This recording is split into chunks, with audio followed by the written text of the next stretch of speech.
कुमार का जैसे पिछले 10 सालों से जो बैकग्राउंड रहा है वह कभी न कभी सबको लगता है कि नीतीश जी अब इधर आ जाएंगे, अब उधर चले जाएंगे। ये अब आम जनमानस में एक मतलब फिट हो चुका है ये बात।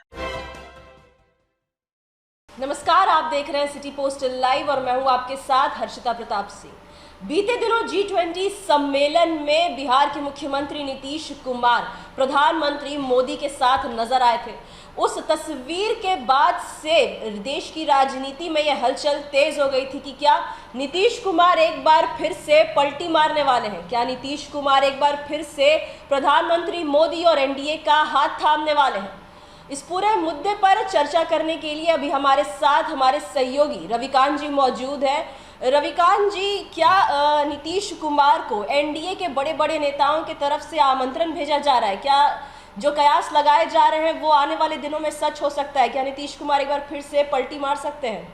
जी, नीतीश कुमार का जैसे पिछले 10 सालों से जो बैकग्राउंड रहा है वह कभी न कभी सबको लगता है कि नीतीश जी अब इधर आ जाएंगे, अब उधर चले जाएंगे। ये अब आम जनमानस में एक मतलब फिट हो चुका है ये बात। तो ये बात जो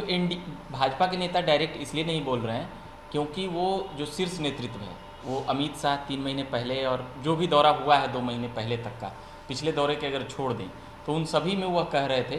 कि दरवाजे हमने बंद कर दिए हैं नीतीश कुमार के लिए, सभी दरवाजे अब बंद हैं जी। मगर जो एनडीए के जो घटक दल हैं, जैसे एक महाराष्ट्र के आए थे यहाँ रामदास अठवले, अभी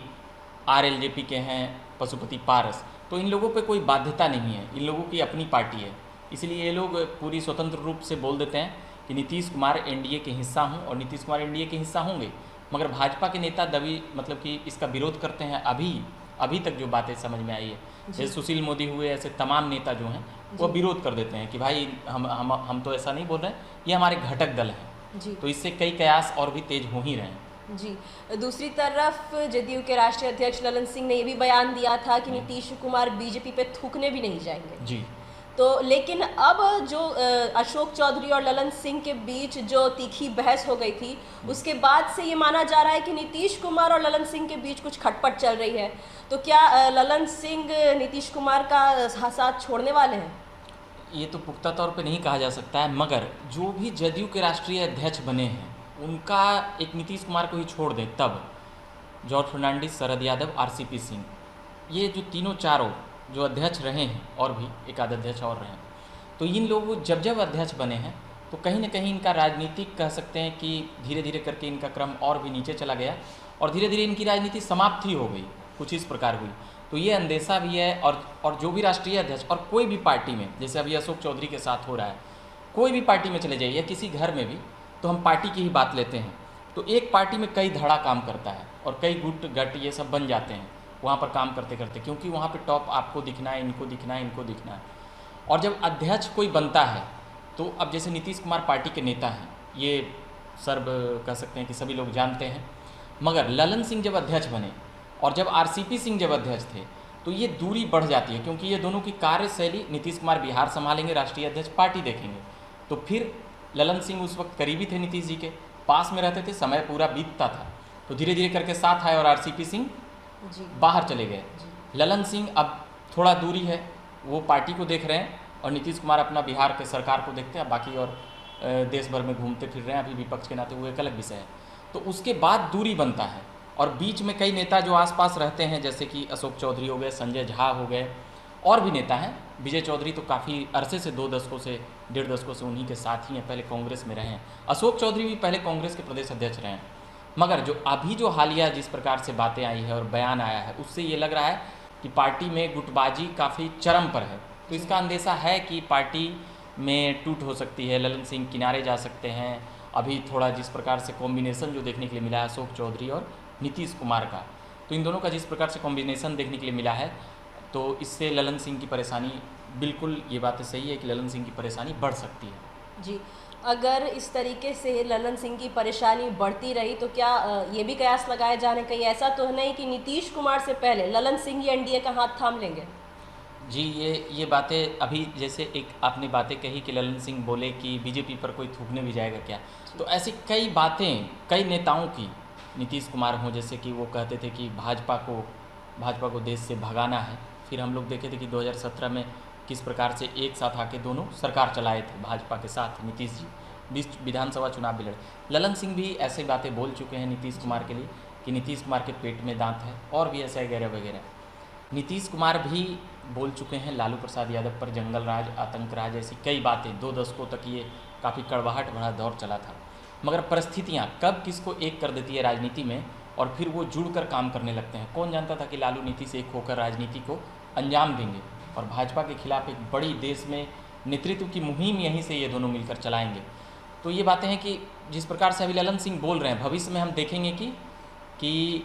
कभी भी किधरों जा सकते हैं, इस पर कोई शक नहीं है। कोई कह रहे हैं कि ललन सिंह अभी आरजेडी के करीब चले गए हैं, और ललन सिंह इतने मैच्योर्ड नेता हैं और कह सकते हैं कि इतना लगभग 3 दशकों से नीतीश कुमार के साथ ही रहे हैं, और बिहार के कभी कहा जाता है कि नीतीश कुमार के बाद ताकतवर नेता ललन सिंह है, और तोड़ जोड़ में कोई पार्टी को तोड़ जोड़ और ऐसी कई गतिविधियों में ललन सिंह की संलिप्तता देखी जाती है। तो ललन सिंह एनडीए के संपर्क में है, ये जब तक तय नहीं हो जाएगा तब तक ये कहा नहीं जा सकता। एक बात ये भी चल रही कि ललन सिंह संपर्क में है ज़्यादा, नीतीश से ज़्यादा आरजेडी के संपर्क में है, तो कहीं जब दो तरफ जाएगी। एक बात नीतीश कुमार ही बोल चुके थे संजय झा और अशोक चौधरी के बारे में कि इन दोनों ने मिलकर हमें भाजपा में ले गए थे, यानी 17 के वक्त का, और इस बार ललन सिंह उधर ले गए हैं। एक कड़वाहट यह थी कि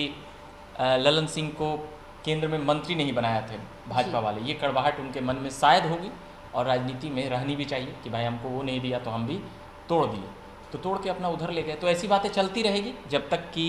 वो पूर्ण रूप से उधर न चले जाएं या वो लोग उधर ना आ जाएं। ये बात अगर हम बात करें अमित शाह की, तो जैसा आपने कहा कि जब पिछली बार वो बिहार दौरे पर आए थे तो हर बार की तरह इस बार उन्होंने ये नहीं कहा था कि बीजेपी के दरवाजे नीतीश कुमार के लिए हमेशा बंद है। साथ ही उन्होंने लालू यादव और नीतीश कुमार की तुलना तेल और पानी से की थी, और कहा था कि लालू यादव के साथ जाके नीतीश कुमार ने खुद के पैर पे कुल्हाड़ी मारी है। लालू यादव को तेल बताया था उन्होंने, जिसके बाद तेली वाले बयान पे भी काफ़ी विवाद हुआ था। तो क्या अमित शाह ऐसा कह के, ऐसी तुलना करके कोई इशारा कर रहे थे आने वाले किसी बदलाव के बारे में? देखिए, अमित शाह बिहार आए थे, और उनके पहले के भाषण में और अब के भाषण में, और बीजेपी के टॉप लीडर के जिस प्रकार से नरेंद्र मोदी नीतीश कुमार से उनकी मित्रता जग जाहिर है, कोई यहाँ पर कोई कितनों कह ले नीतीश कुमार को, मगर जब केंद्र की राजनीति, तो भाजपा जो देख रही है अभी मोटा मोटी कि हमको देश में एक प्रधानमंत्री बनाना है, अब उसके लिए किसके लिए दरवाज़ा बंद करेंगे नहीं करेंगे, उनको बस ये देखना है कि भाजपा और एनडीए को किससे फ़ायदा है। ये बातें महत्वपूर्ण रह जाएगी, क्योंकि अगर ऐसा नहीं होता तो हम लोग देखे थे जम्मू और कश्मीर में जिसको आतंकी पार्टी बोलती थी भाजपा, उसके साथ गठजोड़ की, मिल बैठ के सरकार चलाई, और बाद में सब लोगों ने देखा भाजपा का एक उद्देश्य रहता है, और वो उसका सेंट्रल का उद्देश्य, उसका बिहार पे ध्यान कम है। और यहाँ के नेता तो विरोध में रहते हैं नीतीश कुमार के, क्योंकि वो लोग 1.5 दशकों तक रहे, और नीतीश जी कभी राताराती बेरोजगार कर देते हैं, कभी कभी सुबह होते हैं शपथ ले लेते हैं। तो ये नीतीश कुमार का पॉलिटिकल स्टाइल रहा है, इससे ये लोग उबे हुए हैं। और जनता में भी जाइएगा तो जनता जैसे 100 लोग हैं तो 100 लोग मिलकर सरकार नहीं चुनते हैं। जब भी देखिएगा आधे लोग तो वोट ही देने नहीं जाते हैं, 60% तो मत ही होता है, तो एक आधा आधी समझ लीजिए, और आधे में भी आधे का ही समर्थन एक घटक दल को रहता है, तो 20-25% मत काफ़ी है एक मुख्यमंत्री को सर्वसम्मति से चुनने के लिए। तो इसके कारण जब पब्लिक ओपिनियन करने जाएंगे तो नीतीश कुमार के विरोधी ज़्यादा दिखेंगे, और नीतीश कुमार के समर्थक और वोटरों का एक तादाद यह भी है कि उनके वोटर दिखते नहीं हैं, बोलते नहीं हैं, वो सीधे बटन जाकर टिकते हैं। और ये भी बातें कि नीतीश कुमार इधर से उधर इतना बार कर लिए हैं कि उनका एक विश्वसनीयता काफ़ी खतरे में है कि अब उन पर विश्वास कौन करे। इसका एक कारण है कि INDA अलायंस उनको नेशनल कन्वीनर नहीं बना रहा, और भी ऐसी कई बातें हैं जो नीतीश कुमार के प्रति अविश्वास जगाती है। मगर भाजपा को तो ये विश्वास है कि नीतीश बाबू एक बार इधर आएंगे, और 24 लोकसभा के पहले हम लोग देखेंगे कि नीतीश कुमार किधर भी रह सकते हैं, इसकी कोई कन्फर्मेशन नहीं है। ये बयानबाजी लोग भूल जाएंगे, फिर कट ऑफ क्लिप करके मीम बन के ये तमाम बयानबाजियाँ वायरल होगी कि फलाने सिंह ने ये बोला, जैसे लालू जी का बयान चलता होगा नीतीश जी के खिलाफ, तेजस्वी का बयान चलता होगा नीतीश के खिलाफ, नीतीश का बयान चलता हो, तो ये बयानबाजियाँ चलती रहेगी। मगर 24 लोकसभा के वक्त के लिए भाजपा की जो नेशनल, जो कह सकते हैं राष्ट्रीय टीम है, कई लोग यहाँ पर बोलते हैं कि जब नीतीश जी जिधर जाएंगे उधर डूब जाएंगे, मगर जो वोट प्रतिशत है, ऐसा तो बात नहीं है कि 10-12% भी मत लाने के लिए नीतीश उतने काबिल नहीं है। 10-12% मत वो ला सकते हैं, क्योंकि 14 लहर में भी वो 15-16% मत लाए थे। इसका एक बड़ा उदाहरण था 14 लोकसभा, और उस समय और अभी का आरजेडी का वोट आप अगर जोड़ दीजिएगा तो भाजपा यहाँ पर मुश्किल में है बिहार में। बाकी देश भर में उसका एक हवा है, वोट है, वो एक अलग विषय, मगर बिहार में बिना नीतीश के बिहार में भाजपा कमज़ोर रहेगी। जी, अभी हमारे साथ हमारे सहयोगी रविकांत जी मौजूद थे, जिनका साफ तौर पर कहना है कि ऐसा हो सकता है कि नीतीश कुमार कम से कम एक बार तो पलटी मार ही सकते हैं, लेकिन अभी कुछ भी दावे के साथ नहीं कहा जा सकता है जब तक नीतीश कुमार और ललन सिंह साफ तौर पर अपना स्टैंड क्लियर नहीं कर देते हैं। फिलहाल इस खबर में इतना ही। आप आगे की खबरों के लिए देखते रहिए सिटी पोस्ट लाइव। इस वीडियो को लाइक करें, शेयर करें और चैनल को सब्सक्राइब करना ना भूलें। धन्यवाद।